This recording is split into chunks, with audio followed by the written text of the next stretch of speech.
Kashish Paradox. Curiosity Unveiled.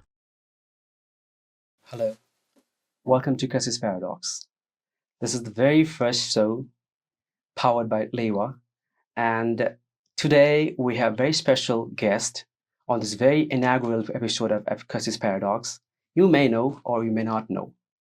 Doesn't matter. If you know, something going to be unsaid. And if you know, that's very fantastic.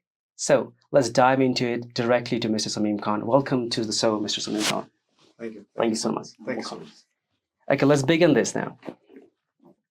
So, Mr. Samim, first of all, I would like to ask you, how are you doing? I'm doing very good. And first of all, I'd like to thank you for having me here and letting me express whatever I have in my heart and mind. Thank you so much. Thank you. Thank you so much for having us as well. Definitely, time is everything. Yeah. And time matters. No worries. Okay, so I would like to begin with the very first question before I dive into more of the topics and deeper conversations. What is the biggest misconception about you? Please take your time before you answer. Biggest misconception. I don't think if there is any kind of misconception, because everything is open for me. Whatever I have, whatever I do, whatever I feel, usually I really express them. But sometimes time might have changed in a way I express. So I think I don't believe there is any kind of misconception. If there is any, I would like to know. That's a really smart answer, sir. These days it is a modern era, and we come across a lot of things, right? And whether it's relationship or career, if you're working at any company, corporate, or maybe you're running your own business. Yeah. And as everybody knows that without induction, that you only not work as a model, you have also been through the being actor, career, and entrepreneur. Yeah. Like there is a bunch of things you have done, right? So it's kind of really exciting for us to know. Yeah. I'm really, really curious to know more about your journey. If you'd like to comfortable sharing it. Yeah, sure. Like as you have asked it earlier, like if there is any kind of misconception. So I would say like people are more curious about like who he really is. For example, is he a model or an actor or entrepreneur or a corporate person or something like that, or a lecturer, or a social entrepreneur or social worker, because I've been through all of them, whether it be the entity of other where I was actively involved, or maybe it's my own initiatives where there are lots of things that I initiated myself with the help of my friends and families, whether it be NGO or healthcare sectors and all. So whenever I present myself, even I ask myself, how do I present them as an actor or model or entrepreneur or That's something the like question, that. right? So it's not a misconception. It's something like if it's like diplomatic meetings or casual dinner party or something like that, if I present myself as per the relevancy, where I can express myself or stand myself strongly enough. You never know the kind of networks or communication or the gatherings might help me to pursue my relationship with the high profiles, where which can help me go closer to my goals. Goals in a sense, helping the community. I know. We personally feel like this is something people should go through, exploring variations of the domains and get to know what's the best fit for you. I think that's how we tried and found out yourself at the right place now. Since I get a privilege to work with you in the past is during my college time, and I would really say that you're such an amazing personality. That's why maybe that's the reason only we could able to come across to connect back to and make a part of Kashish Paradox, a very integral part of our labor, right? So now we would like to know, maybe my audience would like to know, right? There are many misconceptions. Again, I'm coming back to the topic, right? Yeah. So how would you now present yourself in the coming near future? If I ask you to choose one, either model, actor, entrepreneur, or social work, maybe dancer, right? Let's say so. There was a time where I used to be like known as a dancer as well. When I was teenage, at my teen years, I was known as a dancer as well. But now I don't look nice when I dance. Trust me, I don't want to stick to one title only. If you call me an actor, other person calls me an entrepreneur, another calls me marketing and sales consultant or business consultant or expert. I don't mind it, as long as they know the side of what they are talking about me, then that's fine for me. But having said that, yes, there is a duality sometimes in myself as well. Like when I say present myself as an actor, am I overshadowing the other side of me? I have that kind of questions sometimes. Well, to be honest, as an actor, I can be everyone. As an actor, that sounds kind of really. I don't know. It's really promising sounding, or maybe it's also fascinating at the same time. Yeah, but like trust me, the most happiest I am is when I'm on the set of shooting, and when I'm having a corporate meeting and I'm presenting my strategies and all. Okay. Interestingly, we got to see, we both went to a short research, right, about you, and we were like mesmerized a little bit, like, because you've been public your profile, right? You work in a McDonald's international company. Not only that, you are like multiple firms so far, I would say.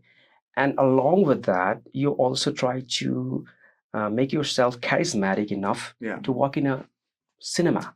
That's something really contradictory, when you are working in a corporate or making yourself a standby, or let's say potential enough in a strategic way, and then you come totally different area, being an actor.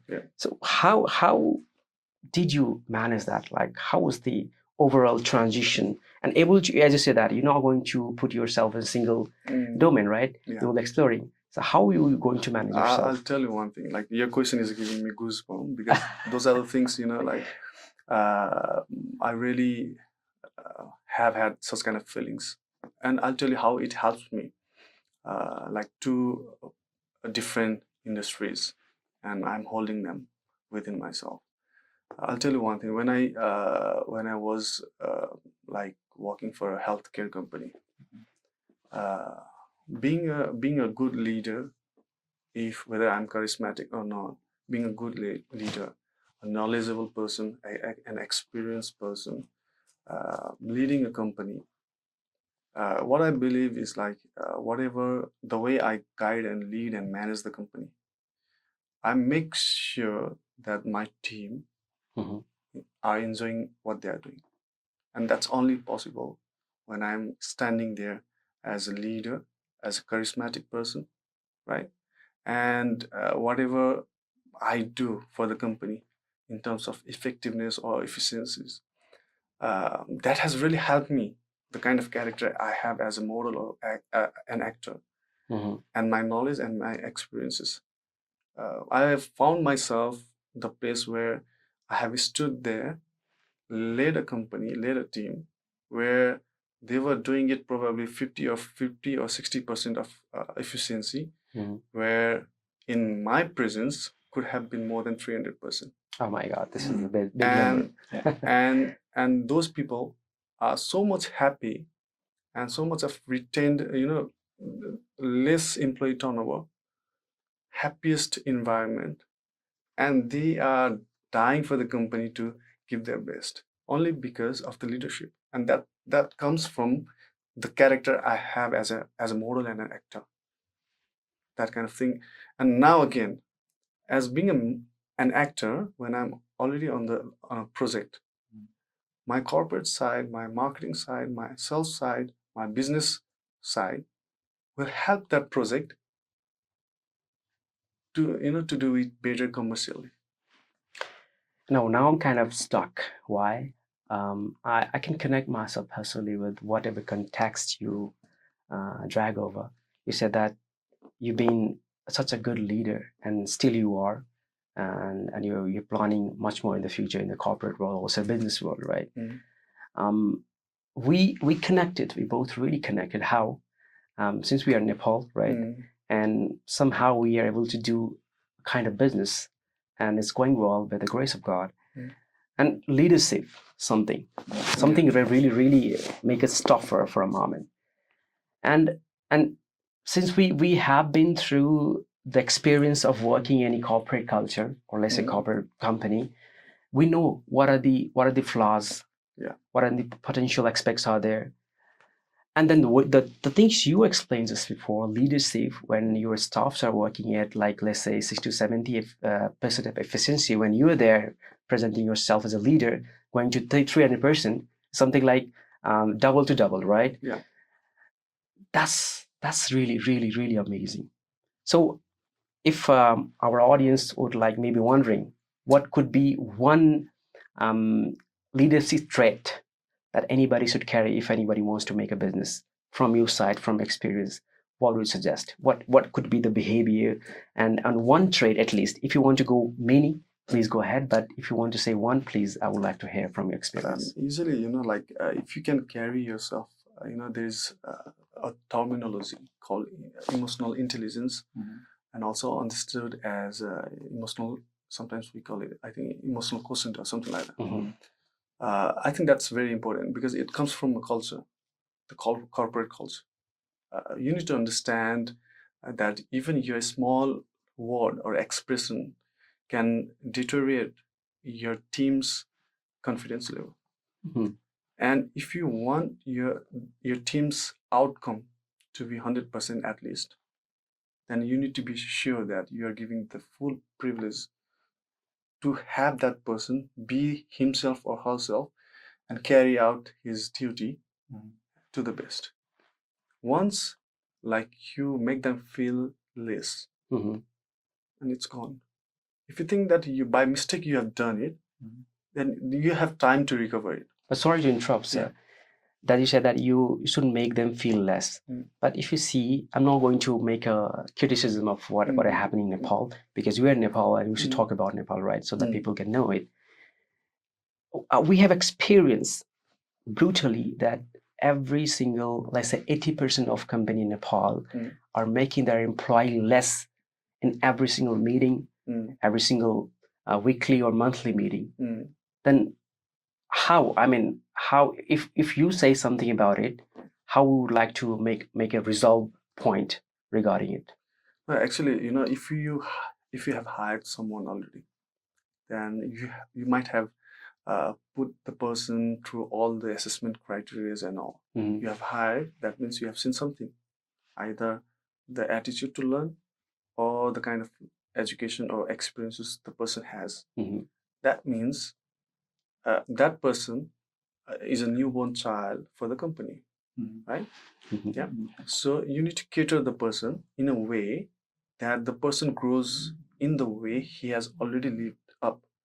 For that purpose, you have to understand that you have to set up culture. There should be a whole transition phase. The transition phase will help to manage changes, to adapt to the adaptation required for the company. Otherwise, if you don't build up those kind of corporate cultures, policies and all, and you think that a person is hired and the person is going to give you lots of revenues within a month or 3 months, then the person is a huge some kind of illusion or something like that. Mm. And that will consequently, result in the employee leaving the company, and there will be lots of things jeopardized and all, and that will not help the organize. And since the topic comes over naturally with our talk, and that's something we really want to talk to you, because I know you have explored variations of cultures. We come across the culture again, right? And in today's let's say modern time, in case of Nepalese people or Nepal condition, in case of corporate culture or studies or education or let's say career and success, it's all depend where people works or what people want to do in Nepal. Because we're going to talk about furthermore about the abroad studies and all. I will go in this topic furthermore. But if we stick to this topic, corporate culture, what I feel, sir, basically the corporate owner feels like making things strict, provisionally, making things bounded is the corporate culture. Because even I have worked years and years and in corporate, and I have to candidly speak about that. They're worse. Maybe the audience would not like it, but that's the truth. No, what I see, the things are quite different in a manner. The thing is that leadership style depends in a different. It varies in different criteria actually. But the thing is that the way the corporate houses who are running or leading the companies, they have the thought process that if you don't have a grip on your employee, then they will take it for granted and they won't do it. And later, it will be very difficult for you to make them work. Probably, if they have to go beyond their JDs, and they won't go for it, and they will be more demanding rather than putting out some effort for the outcomes. That is the reason. Usually, the leaders or the managers, they think that okay, I have to put pressure on them, give them strict commands and all. That's fine. That's fine. But it should be constructive. It should be with the right intention, I guess. No, actually, like, there are different kind of leadership styles: autocratic, bureaucratic, democratic, laissez-faire, and all. If like, the hierarchical structure, the one who are in the lowest part, what I believe, they have less experiences, less knowledge, right? And they will do exactly what you ask them to do it. And they need more monitoring, more direction, more close supervision, right? So in that scenario, if you are not able to supervise them, it's good that you have clear JDs given to them and have autocratic style for them, or maybe bureaucratic style for them. But how you go to the organizational structure where there are more senior staff or managers and all, if you try to be more strict, they can't work properly. Why is that? If you let us know, like, what's the core reason? Because of is it Gen Z type things? No, or because they have been through all those things. Now they want, have you heard of the pyramid of I've forgotten that hierarchical pyramid, right? Pyramid, right? Where the hierarchy comes, right? Okay. Yeah. Okay. There's like basic need, and the last one is self-actualization or realization or something. Self-realization, right? Yeah. So after like years of experiences and knowledges, the person will want to have freedom recognized. Is more prone to recognition rather than money, right? So leadership, the higher leadership, are failed to understand those kind of things. That's the reason why they express themselves to the employee in the same manner. Like, for example, if he's a senior manager and you are just a supervisor, I can't behave to you in the same manner. Wow, that's something. That's something. I think the audience would listen to this. I can't behave. I'll have respect for both of you. Yeah, I'll have a slight changes the way I'll like the best way I can make you do the things for the company that has outcome 300% is only because I have known you, I have known your status in the company, and my approaches, my reactions, my task, daily goals for both of you will be different. Right. And According to the position we carry. yeah, All right. yeah. Okay. And that's where they fail to do it. And I've seen people shouting at senior manager in front of the supervisor, and that supervisor will stop following him because he thinks that he's better than him. That's something. And that's the very bad culture in corporate houses. Not shouting. It doesn't have to be shout. Anything that humiliates him in front of you. That is a very sensitive one, Yeah. because and why I'm keeping this topic, sir, because I feel like that's a serious concern. Yeah. It is happening dramatically. Like the graph goes dramatic. Yeah. If you talk about like last couple of years in Nepal, the corporate are getting a lot of turnovers. Could be one of the reasons we are talking right now. And now come to the solution orientation, right? If we go with the solution orientation, what would you suggest? Maybe our audience would looking forward to it, right? What are the let's say systematic approach to their staff or employee being me as a leader, so that the leader can, or let's say owner can, diminish the rate of turnover in the company? Well, first I'll have to understand the kind of range of people I have in the team who would understand the thing immediately and carry out the things, and who is more prone to outcomes rather than just the process. Yeah. If I'm able to understand my team, likewise I'll develop my leadership style. For example, if I'm giving you some kind of task to carry out and you're not being able to understand those things and you make mistakes, then my reaction would be like, you made the mistake, would be wrong for me. I would say like, no worries, don't worry. Is this your first time? Yeah, or second time? Or no worries. This is the way you'll do it. I'll train them, I'll teach them. And if the person carries out the mistakes again and again, despite my trainings and all, then I'll understand that this guy either he's not being able to understand or he has some serious problem. Then my leadership style will slightly change. Either it will be close supervision or very autocratic. Right? Okay.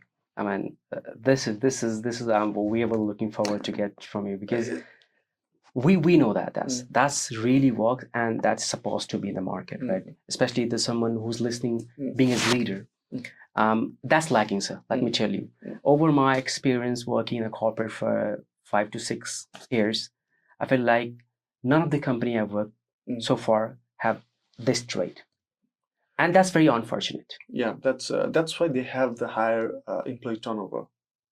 That's the reason why. Because people in Nepal as well are not at the work because they really want only money.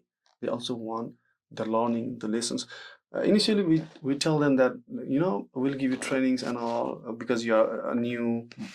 Don't worry about it. You will be given the trainings and all. After like 1 or 2 weeks or 3 weeks or a month, if there is a downfall in sales, then they will start showing the true color. True color, and they start doing the procedure of layoff, right? Laying off things. The thing is that they need to understand that every month is not a like 𝐤𝐸𝐬𝐻 month or 𝐤𝐸𝐽 month or something like that, right?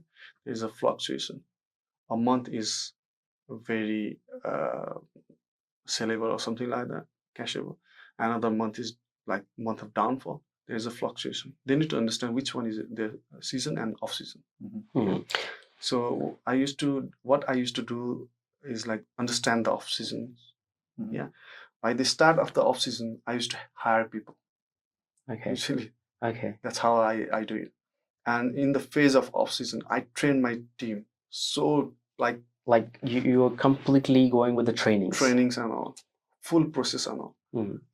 Like if they really need like close supervision, I give them the manual and brochure, and even on the desk they have whole thing of step-by-step SOPs, right? And when the season comes, I tell them this is the time to earn money, and they are full on. And usually in Nepal, what happens, when there is season, they start hiring.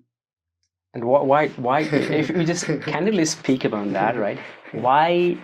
How do you know these things, right? I'm not going to ask you like how do you know this, because you already say that you have a variations of experiences and culture, not only nationally, also internationally, and that's make you wise enough and rational enough. I believe so. But why? They are running a big company. They are really big companies. They're coming in the top 10 or top 20 in Nepal.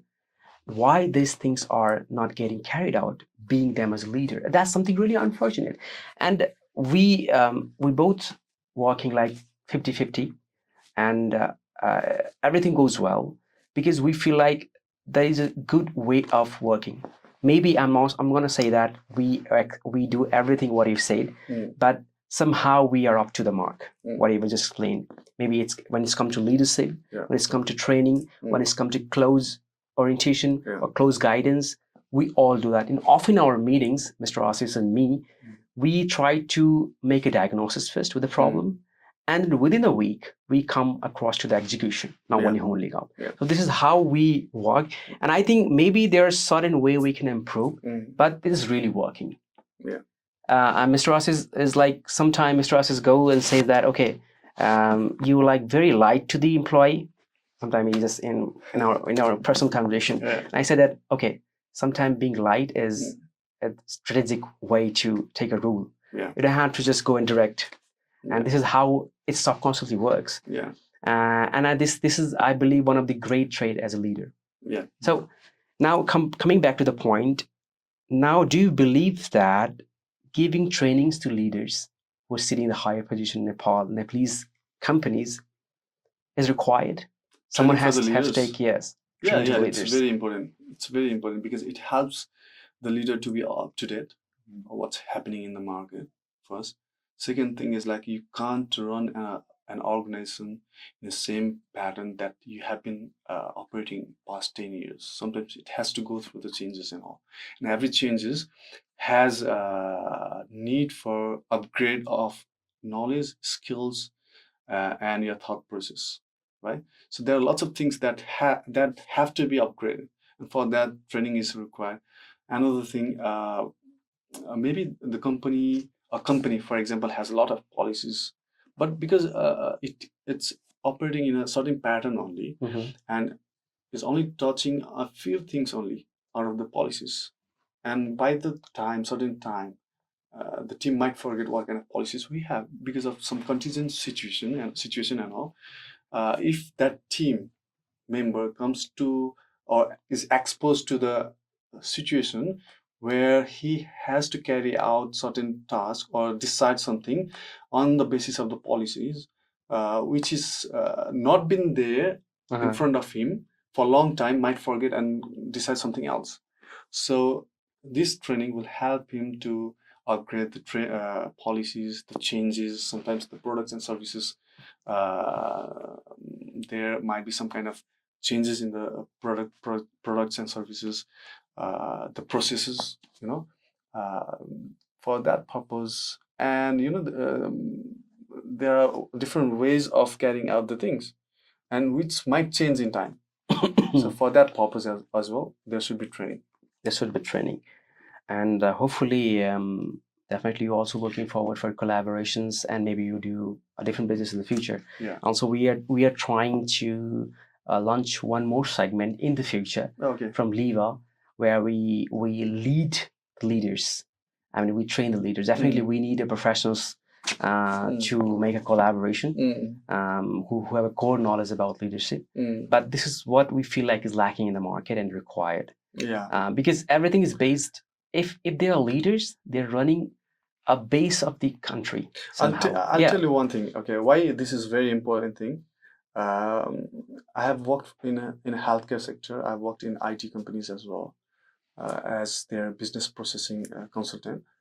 And what I have seen is the person who is leading the company is scored from the same industry. For example, if it's IT company, it's an IT engineer. If it's if it's healthcare industry, is doctor or healthcare professional, right? How they come across to run the business then? They come to run their own business because that's their own investment probably. Okay, that makes sense, right, Yeah. Mr. Asif? Their own investment, or they are referred, or somehow they are in the business as a core business leader.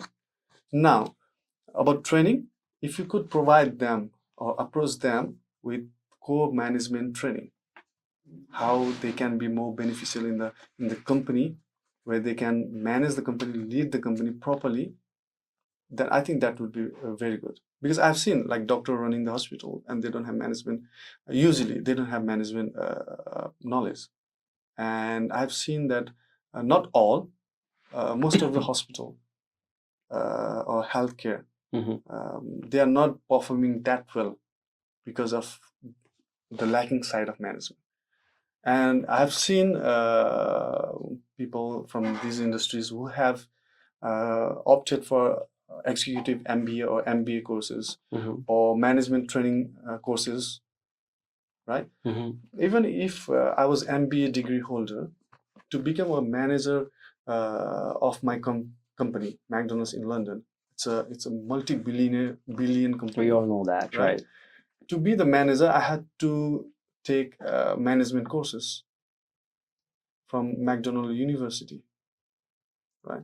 Which is beyond my degree, far beyond. But I took it because it's their policy, and they think that if I take this management course, you'll be certified, and certified, and I would do better, right? So if you have that kind of like you said, you have like future some plans, if you can bring such kind of trainings for these industries, for the someone who's running the company, or probably leading a department, he can better manage the department with this kind of skills. Absolutely. That's a great gap.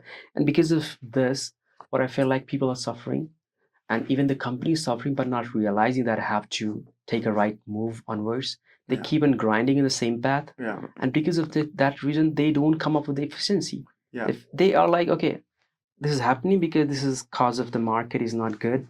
And I've seen those with my I've witnessed them myself.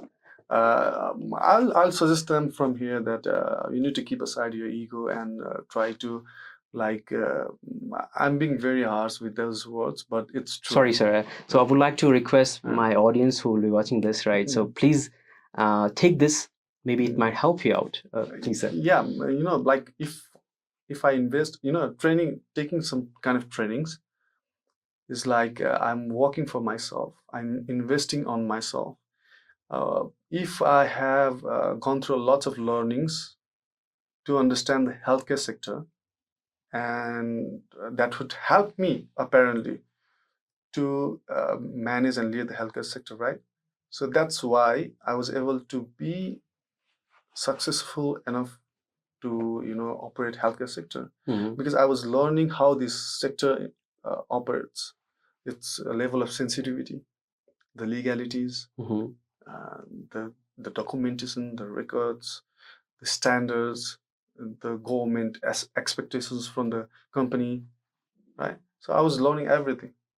That's the reason why I was able to coordinate with the team, the health workers. Management is my management and leadership is I can do it even if I'm sleeping. Right? But this is I'm not a doctor. Sir. You said that you can do even you are sleeping, but that required really extraordinary skills of leadership. Right. That's not commonly gained, I guess. I said it because hospital usually are 24/7. So even if I'm sleeping, I'm getting calls and messages and all. So I was managing from my mobile. Okay, that's really interesting. Okay, so this is something never ending, right? I guess. Yeah. So coming back to the next topic, since we are here to dig something unseen or unveiling the reality, and reality is always harsh. Yeah. That's we all know. That's right. What do you say, Mr. Austin, on this? Reality is harsh or what? It's quite bitter. it's bitter than what it tastes, right? But what I see is if you accept the things, it's sweeter than honey. Oh my God, that's a different perspective. That's a different perspective. Only thing is that we need to accept it. Once you accept it, you have like, you release everything that's holding you, and you have such kind of energy, and it will help you, like, relax. You need to just accept it. But required acceptance comes from the emotional intelligence. Yes. Emotional intelligence comes from the right structure of your thought process. Yeah. Again, you need to be like maybe probably matured enough, or probably you might have to have such kind of things like let it go, something like that. Or you need to start living with those kind of things which are, like, not in your comfort zone. So it's very easy to accept those kind of things, but accepting everything doesn't mean like make it's any good. sense, right? No, it's not good as well. So like, apparently it should help you, it should help people around you, those are in contact with you.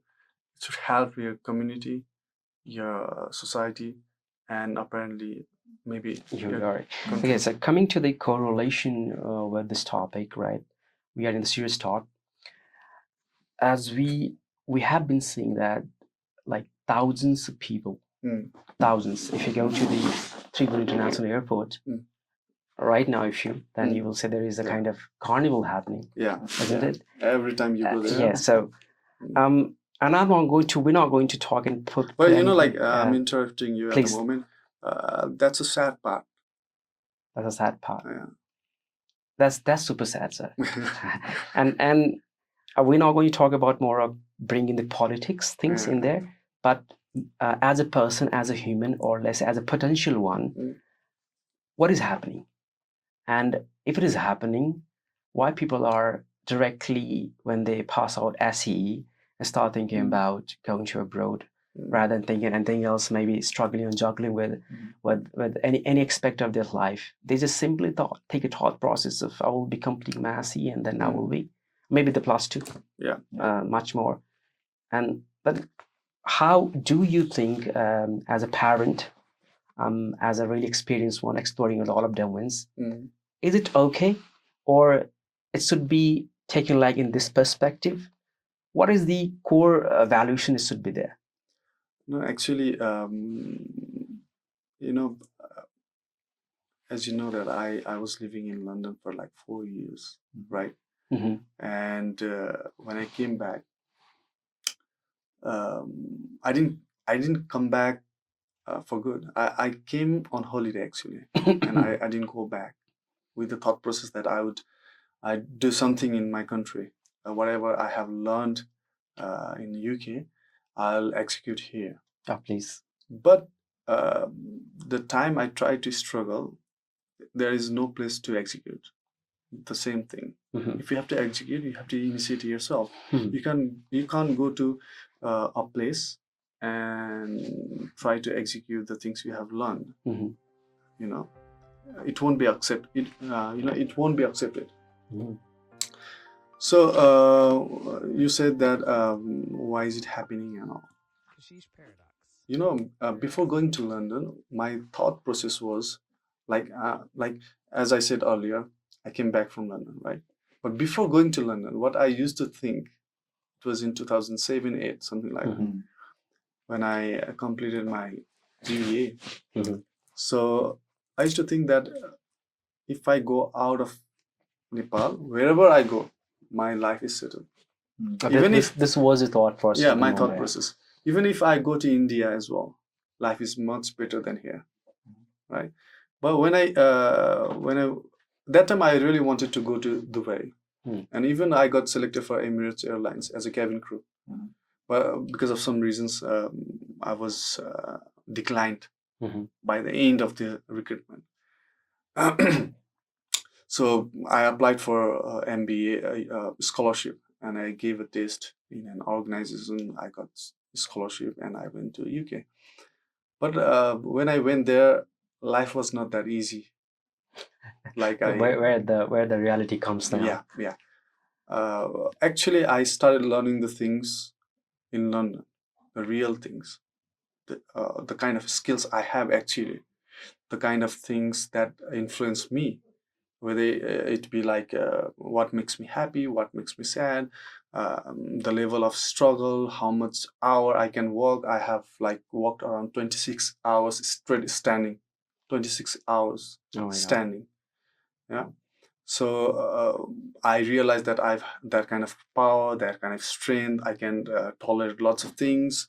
I've even realized that I've learned a lot of things. I've learned a lot of things, and I was so proud that I was working hard. Um, I was paying huge taxes. I was completing my MBA degree as well, right? So by the end of the thing, I came back to Nepal. I'm Oh, here again. now, before you just more explain, I would like to interrupt by Yeah. questioning you why. Yeah, I'm telling you, like now the thought process is different now. First, I used to think before I used to think that wherever you step out of this country, it is good for you. Now, after coming back to Nepal, my thought process is like, whatever I'll do it in my country. And whenever I see people, they are trying to go abroad, I usually don't stop them, right? Because it's their choices. Whatever I'll tell them to stop them will confuse them again. Yeah. If they have already decided, I usually tell them, okay, you are going this country. This is the things you should be careful. You should be doing this and this. If you have this kind of skills and this and that, I'm trying to counsel them, help them out, and counseling will definitely help them out. Now people are trying to go. Why? It's the same thing. They are not happy here, and they are thinking that they will be happy going abroad. They are thinking that usually someone they have some kind of financial crisis at home. Right. Yeah. They have old people, parents who they have to look after. They are not happy because they see their parents in a very miserable condition. They feel guilty. They have guilt in it that they are not doing anything for their parents or the family people. Or even if they don't have parents or anyone, they're not happy because if they want to do something, they don't have environment to do it. And the powerful are always have the upper hand, and the other, like, they are always there bullied and all. Not in every cases. Yeah, most of the cases. Most of the cases. So this everything connects to the financial things, socio-cultural things, political things, right? And the self-interest as well, peer pressure and all. My all friends are gone, I'm going as well. Right. So this is something really need to understood. I want to get from your side. Do you think the thought process should be so, or you feel like no, it could be something different, or maybe someone who's trying to go abroad after passing their +2 might think some differently and stay. What's your No, things actually, on this? those kind of thought process, like we talked about just earlier, are the result of their socio-cultural experiences. Those are inevitable at the moment, right? You know, the other thought process is like you are going abroad is you are somewhere quitting the challenges. It's very easy. Quitting something is so much easy, but taking the challenges is it requires a lot of really strength in you, willpower, right? But I don't know. Everyone has come up with their own faith whether they stay or go. They will have to go through the same struggle they are meant to go, right? As long as they, if they think that they live and struggle abroad and they can do much better for themselves and their parents or families, then I would say go. Okay. I would say go. What another part of it, like many are going abroad, definitely many are doing really well. They're financially stable. They're helping their family and growing up. But there another part which we can see in everyday news, right? This happening, that happening, that incident, that accident, and they're struggling like miserably, really Yeah, bad. but you know, if we Um, see a few years back and now, there are lots of things getting better. uh-huh. Lots of things getting better, but the speed is like, you know, that a tortoise pace, we say. Okay, so again, come to the really core values. Okay, they are doing for the good intention, supporting their parents, supporting their life, right? That's okay. But if I ask you, do you feel like this is okay? This should be going in an intense manner in the future as well? Because there is one perspective, as we are citizens of Nepal, we have some sort of responsibilities and duty regarding our country. Yeah. I'm not saying you should not think about yourself, right? But is there any way we could somehow think about our contribution as a part of company? Because ultimately the numbers are getting higher, getting abroad, is really making our country a disgusting place, isn't it? Like, how do you see things now? Actually, you know, if I do not have a strict like perspective in terms of going abroad for youths, because they are going because of their certain needs, like they have their own problems which I may not be able to understand.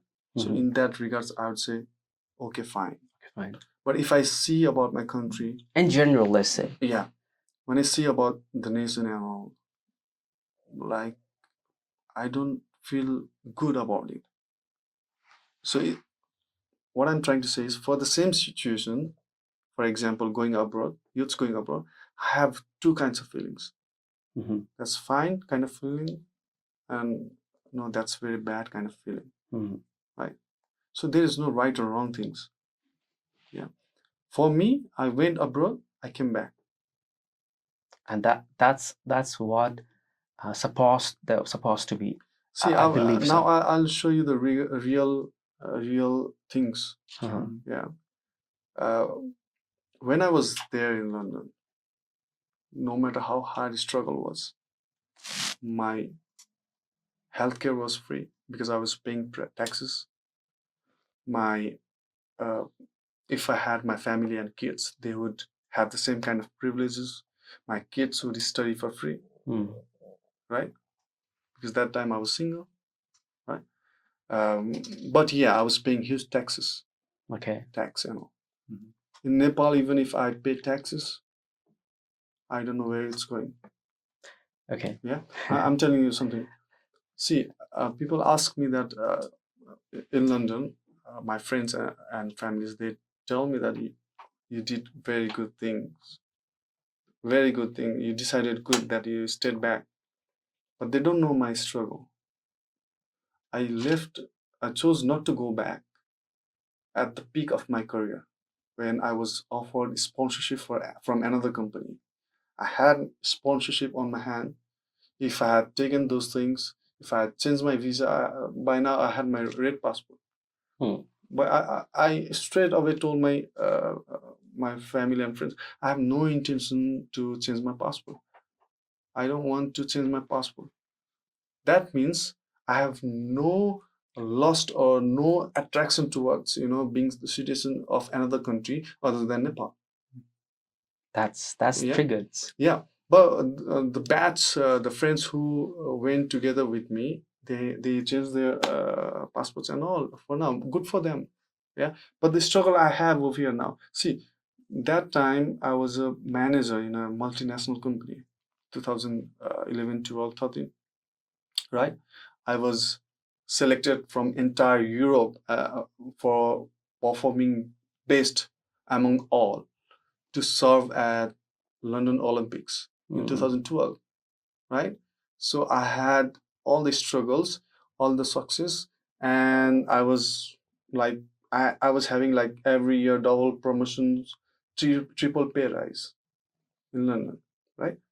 Now here, my struggle, I started from not zero, minus. Okay. Yeah? I was looking for a job. I didn't get a job. But if you're speaking so, I mean, I don't know where you're going to conclude this topic. The audience might take it, okay, I'm in the right track. I don't have to think anything and I have to go abroad. Maybe I expect you can conclude in a different way so that they know, our audience, what is right and what is wrong. Yeah, I'm coming to the point. See, they need to understand the struggle as well. Because whatever you choose, you'll go through the same fate that is designed for you. But it might be different place, a different time, whether you are in London or in Nepal, Kathmandu, right? So I had my own struggle. Sometimes, like, I have I feel like I'm still struggling in Nepal, but I never regret. Got my point? Sometimes I feel that I wouldn't have gone to London, stayed in Nepal, done my MBA, then things would have been like in a proper way. But I was there and I wanted to start here. But I tried. I did it. Yeah. Not everyone would accept that. But people might go through depression and such kind of things. That's Yeah. if I'm visualizing. We both Yeah. are visualizing, I guess, Yeah. right? So my point to conclude with it is like whether you go or stay, your education, your learnings on your walk, it's very important. Whether you are model or actor, your education is important, right? If you go abroad, you need to have a clear vision that you want to stay and settle abroad or you want to come back to Nepal. If you want to come back to Nepal, make sure you complete your education and come back immediately. Don't waste your time there, because you might be in a time travel. Like you wasted your extra 2 years in London. By that time, you could have had your networks in Nepal started from zero and could have been in a position in 2 years. Right. Makes got my very point? sense, right? But if you think that you are coming back, you are just going for education, that's fine. That's fine. Go and come back. If you think that you are coming back after a certain time, you thought like it's okay, I'm done with it, I'm going back. Now you are coming to Nepal and you are starting from Nothing. zero. You have again. nothing to do. Nothing to do. And either you start with a lots of amount that you start your own business. Yeah, you create jobs in Nepal. Very good. Otherwise, continue in abroad, wherever it is. Get yourself settled. Probably have lots of skills and financial things, and then at your retire age you can come back and start something that could generate some jobs in Nepal. I would suggest like that. But get out of it and get to know the right essence, how you should think. Maybe it might help some. Definitely, it's not going to be similar to everybody who's watching, but somehow it might help. Then take it, please. Now, it is very getting to interested point. Do you regret? No. But yeah, the time when I didn't I want go you back, very honest, sir. yeah, 2013 when I came and I didn't go back because of some incidents that happened in my life. I was supposed to go. I didn't go. And that was hunting me a lot. Because then I was struggling a lot in my life, financially, everything, no job. Even if there is job, there is like 15,000, 20,000, 25,000 salary. Yeah. And if you stay in Kathmandu, that's not even enough for your rent or something like that. Yeah, your basic needs and all. Basic, exact. And luckily I had my students from UK. I was like helping them online. I was then after 1 or 2 years I started earning in pounds, staying in Nepal as well. But there was back in my head that was kicking a lot, because I stayed and accepted my situation, and that helped me to give some energy to start from minus, right? But there was something like लन्डनमा यस्तो थियो, यहाँ यस्तो छ, यसलाई यो गर्नु पाएको भए हुन्थ्यो, यसलाई यो गर्नु पाएको भए हुन्थ्यो. It was a kind of an, that was initial flashback. phase of flashback and Yeah. initial phase of depression as well. Not depression. I had my depression earlier in my school days, college days, so that's not a problem for me. But actually, I lost my brother-in-law when we were back in Nepal on holiday. He was with me on holiday. We came together, and he died in an accident. I'm really sorry to hear that. So that part gave me kind of phobia, something like that, anxiety disorder and all. But yes, UK was in my mind time and again, like, you know, it was good memory and kind of thing, flashback. I could have do something Yeah, better, right? yeah. And I'm struggling here from zero. No, These are things, not that right? one. Not that one. I was like, you know, I don't know. I was missing London in a way. Feeling like FOMO kind of Yeah, things, right? yeah. Not guilt or something like that. I was missing London a lot. I was dreaming. I was dreaming in my, you know, I was seeing myself walking on the street of London when I was dreaming and something like that. So I thought like I'll have to go back again for a certain time. So luckily after 6 years when I was teaching in a college, so I filled up a form in Cambridge University for a conference. They called me, and I went to Cambridge University as a lecturer. So, but that thing was in portrayed in a different way in London. I went to London in 2009 as a student, and in 2018 I went there as a lecturer. So they took it as a milestone, and they called me, and we had a session. Lots of friends of mine, they had a kind of depression and all. So I gave them around 1 or a couple of hours of counseling and all. I tried to help them out to relieve their minds and all. I shared lots of struggles I had. It's not what you see. Lots of things are, a lot of things happen in my life. And they were so convinced that they felt really good. They felt really good. So what I'm trying to say is like, you know, whether I stayed here or whether I stayed there, I feel that both countries have taught me a lot. This is my mother country, motherland.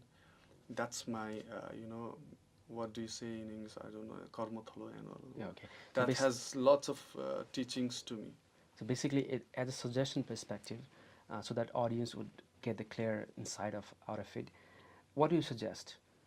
People should quickly make a idea of what going to abroad, get to learn some skills, complete the studies, higher studies, and the right time come back and do something in their own No, country. everyone is not or is privileged. subjective? No, everyone is not privileged to do that. So what we need to think is like the initial thought process should be, whatever I do, I'll do it in my country. I'll study here and all. Right? Why would someone go? Because they probably, some of them, they can't afford to study in Nepal as well. Really? Yeah. Okay, that's And something even for me, I wouldn't afford to study in Nepal in my MBA. I got a scholarship, that's why I went there. I fought for it. I got my name on the list. Do you believe that the Nepalese education system also kind of really You know, but when I came back to Nepal, two things I really wanted to do it, contribute myself till the end of my life, education and health. Yeah. I even have a dream of that one day see the doctor, and I did that already. okay, In so my hospital, I announced on the opening that to see a doctor you will not pay, but after that you will have to pay. okay, Usually, so you know, OPD tickets and all. yeah, it's You'll have they to buy. charge certain amounts. Yeah. So later we were very much targeted. So we started charging 25 rupees. That's nothing. Not for consultant, I have to be clear, it's for medical officer. Okay, so Mr. Ross, it's like, how do you feel to hear that? Because generally we don't get to hear this kind of, maybe there's something extraordinary, or this might take time to make an execution. It's something really big dream, or you said that manifestation thing. But as a talk basis, right? If you say like, how do you feel? Like something really, really amazing to hear. I mean, nobody takes this kind of dream. What's thought on it? I strongly believe in like having manifestation very good, right? And you said like, of course, I believe health should be, education should be free, right? But you can see the businesses there mostly in education and in, of course in the health sector. There are many things is happening, right? And I really believe, because the way you think, like, you know, I think we should do a kind of free, at least that can be done, right? So many things cannot done, like there are many charges, many costs is there, right? But at least like To see doctor, you cannot pay. You don't need to pay. Yeah. So that's really nice. That's something really trigger the mind, I Yeah. think, right? But you know, when I talk like this, the businessmen, they won't like me. But I'll tell them like, we can work together, where they will earn the money, they will have the business, Okay. and people will have lots of things for free. I have Honestly, I have done those kind of things, but they are really worried that if we follow these kind of patterns, we may. yeah, they might go bankrupt or something like that. Okay, so I have a personal thought on it. I would like to put over here. You said that business people who might listening to this not like it generally, but I say if they don't like it, maybe they are not yet the real businessman. I'm very brutal to this true, point. yeah. Why? Let me explain. Because in the modern era, people are getting over technical. People are getting over logical. Yeah. Right? And being over logical, over technical, overly anything really make consequences, negative one. Yeah. So in the modern time, we are posed to see things overly logically, overly technical, and we forgot the common sense. Let's say common ground where things could be taken really easily, or execution over the execution period, and that's the core cause what I have been experiencing. Like, why people are getting so overly, technical? They are mature before the time. I've seen the new generation. They are so sophisticated. They are more conscious about the surroundings and all. At their age, we were like playing the marbles, things and all. Okay, don't you think at the age we were playing marbles and doing certain general things were good enough, or being overly sophisticated and in a short period of time or early time is okay? No, it's just like time has changed. That time we were the environment was different. Yeah, we were just being ourselves.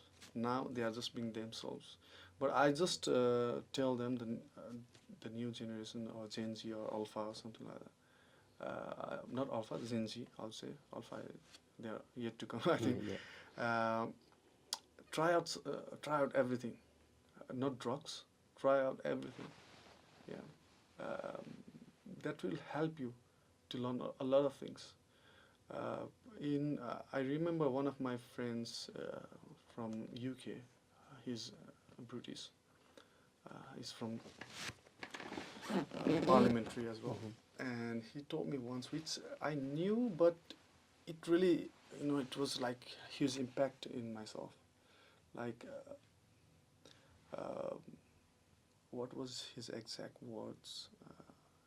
You can code it some other way. Yeah, you are likely to make more mistakes when you are younger, and it will be taken as a mistake as well. But you are more grown up, the mistakes will be accounted in a different way. So make as many mistakes as you can. As early as possible. Yeah. So that you can grow up as mature as sooner, right? Yeah. Something so. He used only 3 or 4 words, I forgot it. And it was like huge for me. And I think that's very good. But that is highly accepted in Europe. But in Nepal, we are more like, we are trying, we are more like, possessive or something like that. That we tell them not to make mistakes. Don't do this, don't do that. Even for me, I'm not just being hypocrite, but I would really want lots of things for my kid. But at the end of the day, I'm a father, so I'm so much worried about her that I'll make sure she will play in the ground freely, but I will make sure it's secure. The boundary is secure. So she'll have the freedom. Definitely, we are in a different country, right? We're not in Europe. There are some sort of culture. If you talk about India and Nepal, it's like very traditional one. There's values and norms are far more unsimilar to other Western or Europe countries. That also defines us. But again, trying new things, right? And making mistakes and getting to learn from those mistakes and making yourself mature enough in a short period of time is important or not. I believe it should be there. Definitely, there is one part. If you're a parent, yeah, as you say that, I will let my kid to play in the ground, but I will make sure the boundary is secure enough. Yeah. Similarly, here in Nepal, I think all the parents or whoever they are should allow peoples to explore, make Yeah. experiments, make mistake, Yeah. so that they can learn out of it Yeah. and keep doing good things in the future. Yeah. So I don't think there is something that is bounding up. There's something that stops. I don't know. What I feel is like if they try something, then they will be judged. That I think that's kind of thing they have the thought process in their mind. But sorry. But being judged, it's okay, no problem. You are not lesser if I judge you, right? Mm. So don't be scared of being judged. Everyone will judge you. Will have like some kind of opinion for you about you. That's fine. Yeah. But the parents, it's themselves try to teach their children, saying that, be careful with this step. I know that they are parents, right? Mm. But I don't know. There should be some other way to, let's say, parenting way Mm. to train or teach your children so that they try, but in a secure boundary. Mm. So I think there's somehow lacking in our culture. What I'm trying to learn, make my habit. I'm very much possessive of my daughter. What I'm trying to learn is, I will not tell her don't do that. If I say to her don't do that, she's more curious about what will happen if I do it. Mhm. I'd rather tell her like if you do this, this might happen. So if you want to try it. Just be careful. Yeah. So I'll tell her try not to use negative words. Try to use positive words. So she's more prone to like try it, but in a careful manner. That's what you're making sure the boundary is secure enough. Yeah. That I think we should learn from it. Yeah. Even I'm not perfect in it. I've tried a lot, and sometimes like I'm doing something and it happens that I'll tell her don't do that or some no. So I'm learning still.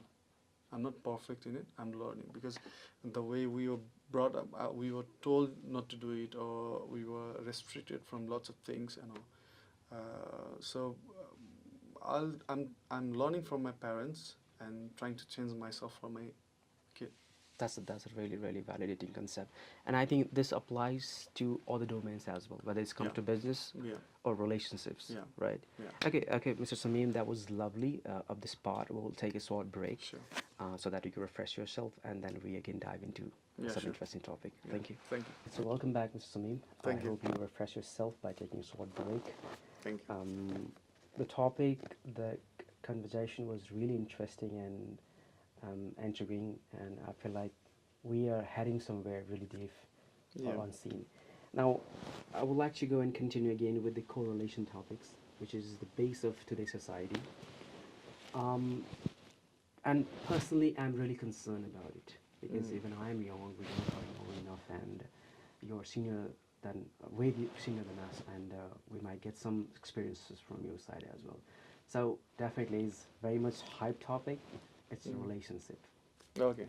So you got the point, right? Mm. So in today's modern generation, modern evolving time, the way people are taking relationships, as far as I see, it's like destructive. Now, most of the relationship getting failed, people getting even people get married, right? Yeah. And they get divorced within 6 months or 1 year or 2 years, like very short period of time. Mm. So how do you see, because you had good family, beautiful family, we wish them all the best, but Thank you. how do you see the relationship should be, and what's your opinion on that? Actually, relationship is not for destruction. It's for togetherness, right? So yes, apparently it happens. It happens. It starts with the cracks and all, which is never can be.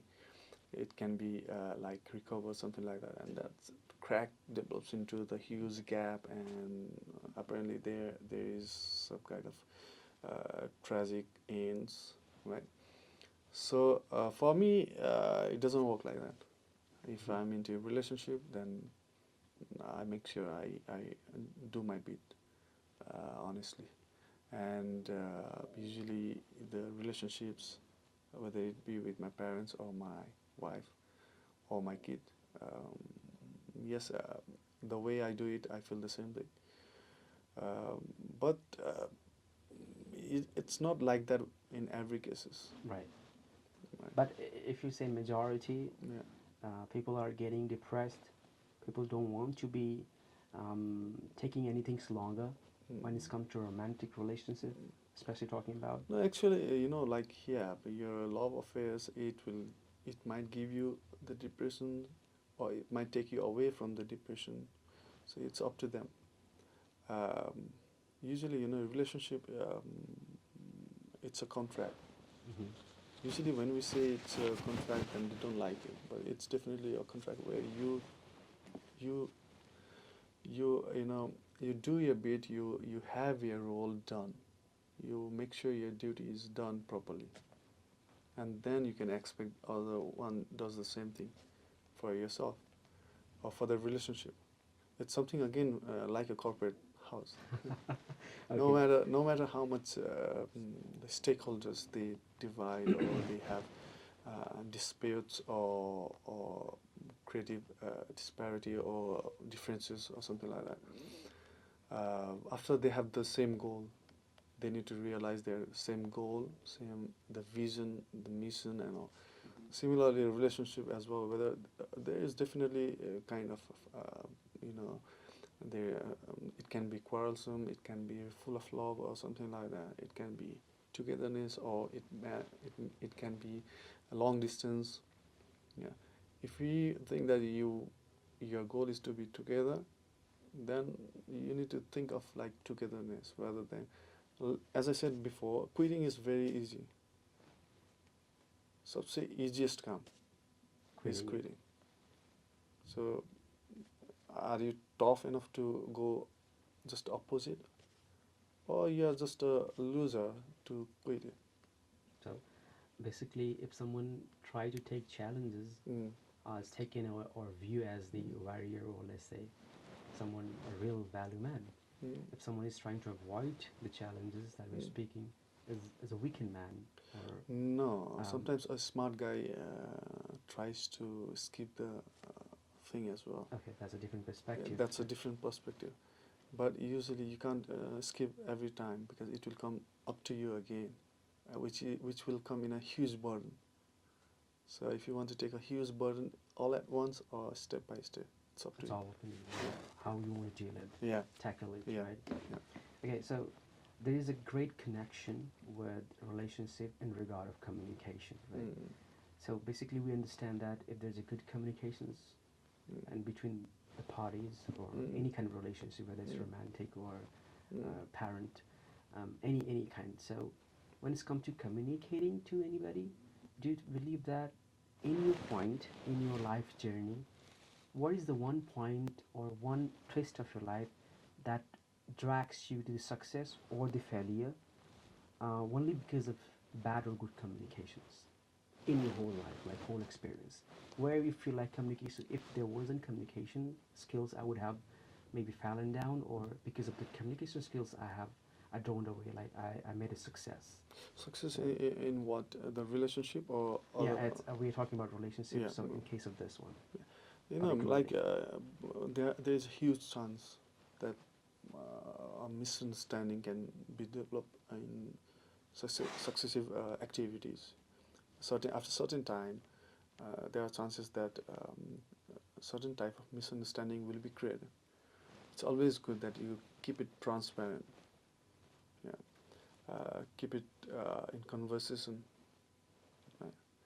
And if you are true and what you're talking about is a fact, and you are very transparent, you don't have to be worried that after end of the day, the thing what I've said to the person will again backfire to me. You don't have to worry about it, because what you have said is a fact, right? So even if there is an immediate response which is like a backfire to you, after a certain time, probably a few minutes or a day or days, everything will fall into a good place, and you'll realize that whatever you have done is very good. So what I mean to say is communication is very important, because for me, we had like initial when my wife, we were in relationship before marriage. I mean, like we were in an affair, which was very confidential. And immediately, like, we fell in love. I went to London, and it was like 4 years long distance relationship. We didn't have that time Facebook Messenger or video call or something like that. If we had to talk, we had to talk on Yahoo chat, or if we have to call, we had to call either Skype, through Skype, or direct phone call. And in Nepal, there were there were no internets in every houses. She had to go to the cyber cafe to talk to me. Right. That was a very tough Yeah, situation. tough I mean, situation. compared to today's modern time. Yeah, there were like 5 hours differences, 6 hours differences. By the time I was at home, it was here around midnight, or maybe early in the morning. And she used to wait for me to call her. And that was the time. If I have to talk about communication, there was a huge communication gap. The thing worked for us because of the trust we had, and the kind of togetherness we wanted to have for ourselves, the thing we saw, envision for ourselves in the like how we would be in future. So these all kind of things held us up together. While in the same scenario, in other cases in London, I was witnessing the breakups and all because of long distance. Even I was witnessing people, couples, they got married, they went there, and they got divorced. That's we usually see. I'm not being every negative, second but day. in those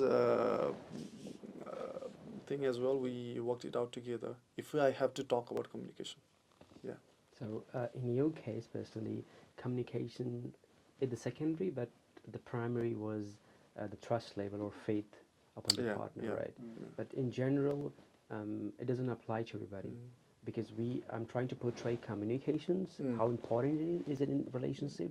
You say that it is important, but it varies with the personality or situation. Do you mean that, or you generally say that communication is very important? No, but communication is actually very important, because the thing about, if I have to say that trust is primary, communication is secondary, it will not work generally for all of them.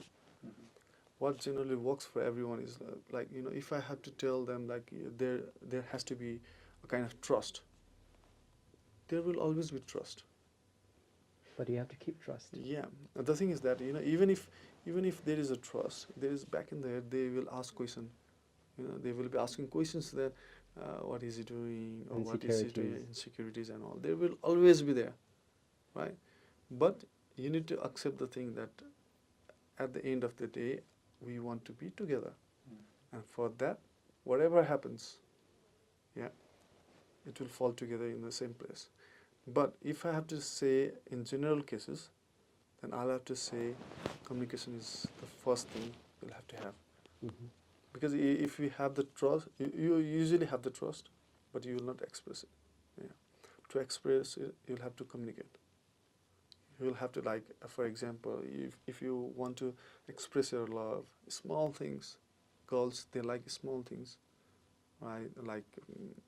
Like you check out her hair or something like that, that's not working out, and you just make it happen, right? Take care. The way of expression of your love, right? Yeah. In many ways. Many ways. So if I ask you, Mrs. Meem, what are the core reasons or causes behind the relationship failures in modern time? And if you go with the bullet points in very brief, then what are those, like, the major? Distraction, like the failure is, number one is the distraction, and the other one is not being able to prioritize things. Because they have a lot to do on their plate. Yeah, and they are not confident enough what they want in their life. Right. Simply mean that distracted with a lot of resources, and they what they see. No, distraction is something else. and not being able to, like, sometimes uh, sometimes what happens is like you are into a relationship, but still you question yourself why I'm in this relationship. Yeah. Okay, so So sense of uncertainty, I would say. uncertainty, yeah. Okay, so it's getting deeper now. It's Yeah. getting deeper now, right? Yeah. Uncertainty. Yeah. Why this comes then? Like because people are getting smarter, they are educated, they are getting more education, right? And it's not supposed to be happening. There should be certain. Because in the past days, people are not aware of a lot of things happening in the world or what upcoming now. Because in this modern, evolving and AI world, information is like a piece of Yeah. thing for everybody. Yeah. Now, why is that oppositely working when people should be really certain? Don't you think so? Actually, why is it happening like this at the moment in this current scenario is because what I think, I might be wrong on this one, because I have gone through another kind of environment. Now is different, so probably they are not taking it seriously. The thing is that affair can happen, it can come and go, it can happen multiple times with same person or different person. So for me at that time, I'm not that old though, I'm saying at that time, but the time I was in affair, for me, my what I was thinking was love can happen with only one person, and it should be true, right? So now it may not be the same thing, because I've seen that people, guys, youths, they think that probably I'm in relationship now, and probably tomorrow, okay, it's not working out, let's break up. Yeah, you never know. What do you say, Mr. Assis, on this? Like, this is something happening, right? We both are young, and we know we are facing the backside, right? Yeah, So, just share about it if you have please, anything to say. we'd like to get like, especially, do you take it like normal, right? Breaking into different relationship yourself and taking as it's a common thing. It's a norm. It's a culture of modern age, or do you have like different perspective upon it? That's a very good question, by the way. And actually, I just talked to this thing, especially with Mr. Kaz often. We often talk about this, right? And actually, I also wanted to talk many things about you about this thing, on the relationship, because you already got married, right? And you have kids, also you also have a family. And for me personally, what I believe, like as you said, a contract, there is also contractual relationship, something like that. Just toss the point, right? So this is a question to you, and I just want to come up later on myself also. So many people, they believe like they just want to go with the flow of God, like if you talk about that, if you believe like in God, like okay, so whatever He plans for me, so it will happen, right? But many times no, so it's my life. I have to Yeah. choose many times, and because now we have many choices, right? Many choices, And it's Yeah, quite totally. difficult, right? Personally, if you have many choices, for me, like it's quite difficult to choose one. Yeah. Right? If there is no choices, that's the thing, right? So for you, my question is like, did you believe that okay, she's the one for me, or like or it was like how it was just happened like it for you? No, I did believe that she was the one for me, because life was going through a lot of things. I got rejected by the end of the recruitment for Emirates cabin crew. I had some few very bad events at the same time. I was going through health issues. I was going through lots of anxieties and depression and all. Simply say you were facing a tough time. Tough time Right. for me. And even I remember the time I was walking on the street, I was crying, something like that. And I was praying to God that I really need help or something like that. At that time she came in my life. Okay, and probably, I don't know if I've told her or not. If I haven't, then probably this is a message for her. I think I have said to her, but not in these kind of details. And after like I started talking to her, I didn't know that like we were just talking. There was nothing like that. But after few meetups and conversation, then I felt the comfort. I really felt the comfort. I really felt the thing. Probably I was really expecting in my life. You know, you're very much touched about few things because for me, like you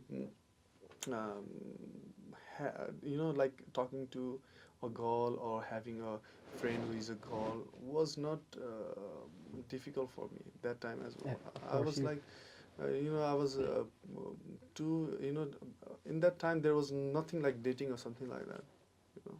But I had few like um, kind of small fame or something like that. Of course, you were Um, exposed at the moment, and you were like really up to the mark. yeah, You were that time I modeling. used to dance. I was a performer.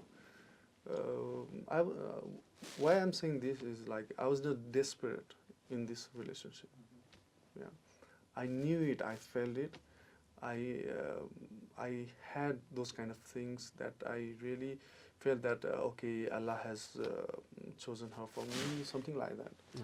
But the problem was I had to leave Nepal after a couple of months, and usually God, what happens, you know, God gives you, but He gives you with lots of struggle.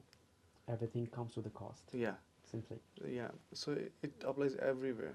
So that's my experiences in terms of like, you know, how I got into this relationship. And you know what happened? Like uh, it walked it out for more than 11 years, and then we got married. From 2009 to now till that is like it's 15 years, something like that. Okay, so the number you just mentioned, Yeah. 11 year of relationship and Mm. then got married, Mm. it's something exceptional. I don't think Yeah. it's generally been taken in this time. Both experience things, and we're Yeah. facing a lot of Uh, colleagues and people around us. So maybe because you belongs to the millennial, or let's say yeah. different revolution, Yeah. it's quite different. But then it's also applies to the modern. I think it's required to be in the same pace. Mm. What you're talking. If you're getting in a relationship, get into the relationship, right? Yeah. If you're not sure, take step on time, Mm. and if you're sure, keep it. But I'll tell you one more Yeah. thing that for me and my wife, since the day one, we have nothing in common. Yeah, we have nothing in common. I'll tell you a few of the things. She likes snacks. I like cooked food, meals. She likes fried. I like cooked food. She likes snacks. I like meals. Uh, and she's more like she's a little bit introvert. I'm very much extrovert. And but you know, recently I tried a lot for her to pursue whatever she likes. Try it. Don't wait for the time. That's how I tell her to do it, and that's what made her a little bit extrovert, but still she's introvert. And there are lots of things that's between her and me. What is common is only love, nothing else. And now my baby. Okay, that's really beautiful that you have baby. And people said that you know there has to be common, there has to be like you know it should go. And Common fair. I don't think. Yeah, if it's common, then good. Otherwise, you know, if we are perfectly uncommon, And I think odd, that's one of the great reason. and even different, you know, sorry to interrupt, you know, Please. even religion, different religion, and we have had never that kind of issues with our religion. That's exceptional. That's because Yeah. this kind of cases is really rare, and it is not in general. I don't know. We are young and we haven't gone through a lot of experience definitely as you, but you know, by the grace situations, I think we also have seen Yeah. a lot of fluctuation in our life in short duration, and upon that basis, I feel like This is exceptional. And This I'll is say not be seen. Alhamdulillah, because Yeah. it's very important for me to say that Alhamdulillah, because you know, like, you never know, I might influence someone. I don't want to influence anyone. If you really want to be inspired, that's up to you. You know, the kind of relationship we went through, what we have, the struggle we have, people, they don't know that. And they think that, you know, they think it's like a blink of an eye, or just a tweak that it will happen. No, it has lots of struggle, sacrifices, uh, lots of endurance, patience, you know, and it requires a high level of commitment. And I think that's make you different. Right? Yeah. That is the base which drives you to be different, and that is the power, or let's say positivity, Mm. into you that make you feel stable and subtle. Yeah, What I believe, because your journey is very much fluctuating Yeah. with the domain. If you speak about, you, Yeah. you try a lot of things, Yeah. but by the grace of God, everything is smoother till now. And whatever you are right now, because of this quality that you possess, Yeah. I believe so, right? Thank you. And definitely, I wish you all the best for the future, Thank you. future endeavors and all. But this is exceptional and phenomenal. Thank you. What we think, because we are new generations, and we don't see usually these things, right? Yeah, And it's I kind of believe hard. it is required. Yeah. I don't think every single need to be revised. Every single culture need to be, taken in a modern way. There are some sort of cultures that need to be revised, Yeah. but there's some cultures that need to be taken as it is, Yeah. and that we forgot. That our generation's forgetting it. Yeah. We feel like every culture should be revised. Yeah. Even if I have to talk about revising the thing or repeating the things, I really like dream to make a film that talks about true love story, that spreads love, that will teach youth to fall in love with everything that has around, and that will stop spreading negativity. That's how I dream about as well. That's why usually, even if I don't try, usually the projects that came up to me, those are romantic and love story. You're like fed up. Uh, It's very common, right? No, no, no. I really loved it. Honestly, I really loved it. Other projects who came to me, I didn't feel it that way, and I really felt just opposite of what you're saying. Okay. I really enjoyed the romantic songs, music videos, a love story, and the recent movie of mine as well. We used to discuss about the things happening in my life. I used to like my co-star. They used to ask me what happened, and I used to tell them the small incidents and all. Probably if I get that kind of opportunity in next movie, then I will definitely integrate a few of my incidents The that real life. happen. Yeah, like it's something like Shahrukh Khan's love story. Oh my movie. God. Okay, something that brings in the zone of love and Yeah, romance, right? yeah, The real one. yeah.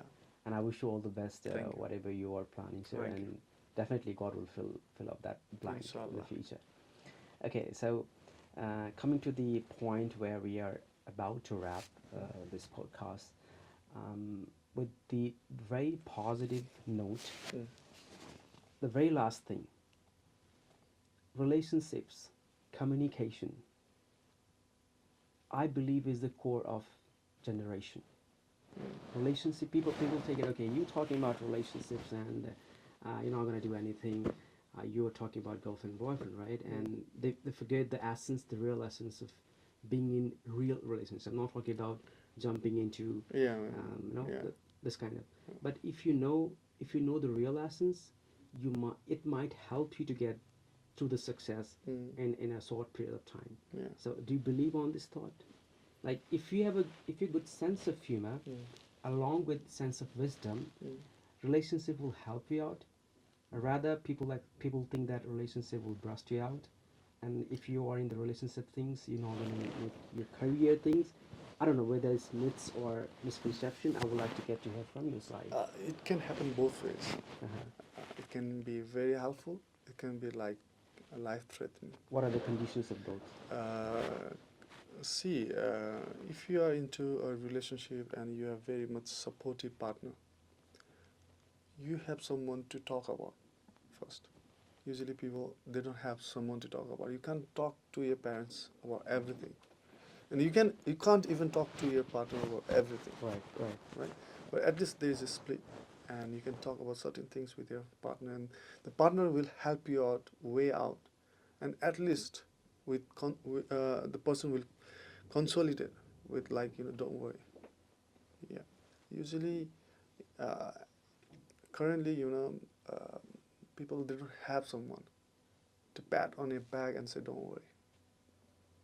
It's very difficult to find a genuine kind of support. Okay, Your partner depends. Like for me, when I was doing my film, my wife came to the set. She supported me. She supported with my dressing styles and all. Right? It helped me a lot. but it doesn't apply or goes the same way to others as well. I mean, it could be very. Yeah. On the other hand, for example, there can be insecurities. Right? For example, I'm very much into a girl. I'm very much madly, deeply in love with her, and she has some kind of sense towards me, a positive sign that she also has some kind of feelings towards me. And by the end of, after certain time, you realize that the person is with someone else, and you realize that your world is destroyed, and you'll try to destroy yourself. That's the saddest part. Saddest part. And another saddest part is, like, if I'm with a lady, a girl, we are very good friends, we fell into love, probably one-sided, and I'm very much fond of her, and she's not fond of me. I mean, she's fond of me, but she's not in love with me, and she's in love with another person, and when I realize it, and I'll start speaking shit about her. I think being a real No, it's not like, not only shit. Happens in the bone, like, let's say in a kind of emotional contract, and being a man, or let's say being a real human being, we're not supposed to go in a backbitching things. So right? what I would suggest is, like, if you are in a relationship, just a girlfriend, boyfriend, or something like that, it is not important to tell the world about it. Make it secret.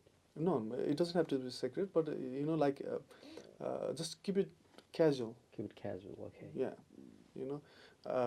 sometimes I see that guys, mainly boys, they talk to their friends and they share lots of things about your partner, which is very bad. That's where it starts, like, the bad things about the relationship. I see guys, they One of the major factor of yeah, getting failure. they just name the person and say that Falana and XYZ, we went outside and blah blah blah. You don't have to say that. If you say that as well, you don't mention the name. At least have some courtesy, because you know that I've seen these kind of things. Especially in the modern guys. In our times as well. Yeah, In our times as well. And I have tried my best not to be that person. And that's why you come across to this good success, because you're not that Yeah, person, I right? don't know, but I have seen this kind of things from my teen years, so I have tried my best not to be that man. Of course you're not. Right? Okay, so that was, I think there's yet to talk a lot. Yeah. This is me. But we are, of course, we're bounded with time, and there's much to talk, especially the topic we raised up is relationship and the corporate things, right? It's like an ocean, right? And we can dive into it and get a lot of pearls out of it. Might be in the future we sit again and discuss more that might beneficial to our audience. So up to this note, I would like to thank you for your special time and that's a heartfelt thank from both of our side. Yes, I would like to, with this note, wrap this, and we have a short, let's say tiny token of love to give you as appreciation, so I hope you take it really positive, and thanks again. Yeah, thank you so much, Cats, and you are doing really good job.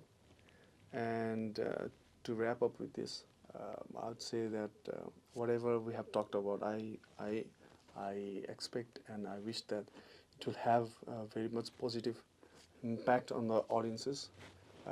If there is anything that we have talked out of topic or something that shouldn't be there, then we really apologize. I really apologize. That's not big deal. But our talks were really deeper, and I hope this will help or bring some kind of insights to the audiences. Usually these kind of topics are not of that interest to the audiences. Right. But this is a very important topic, and these topics are important topics. This can be discussed and this can be shared with the friends and families. And if I've said anything wrong, I didn't mean it. So I'm really thank you for both of them and the Paradox, right? Yes, it's Kashish Paradox. Kashish Paradox. And it's kind of interesting to come up with this name, it's Aussies and cats. So yeah. Oh, I like that. Okay. Yeah, that's great. Okay. I was wondering how you came up with the name. Kashish means it has a meaning. It's a meaning in Urdu, Hindi, Nepali. I forgot the meaning. Something I don't know. I forgot, but it has that kind of grip to you, Kashish. Right. It's a feeling of, it's urge of feeling Yeah. to get something, right? Yeah. It's simply like a voice, a deep voice. Yeah. Simply say we. I think we are having deep voices as well. Exactly, and the paradox is something controversial talk, right? And deep discussion. Yeah. So something we are deeper talk and unveiling the reality is making sense with the topic, or let's say this name of the That's show. great. Kashish Paradox. Curiosity unveiled. That's good, and I wish you all the best, both of you. Thank you, sir. Thank you, sir. That means a lot. All right, so yes, thank you everyone for listening to us, and they will come up with more and more ideas, more and more contents that would really be interesting and very much gripping in the future episodes. Thank you, so sir. much. Thank you so much.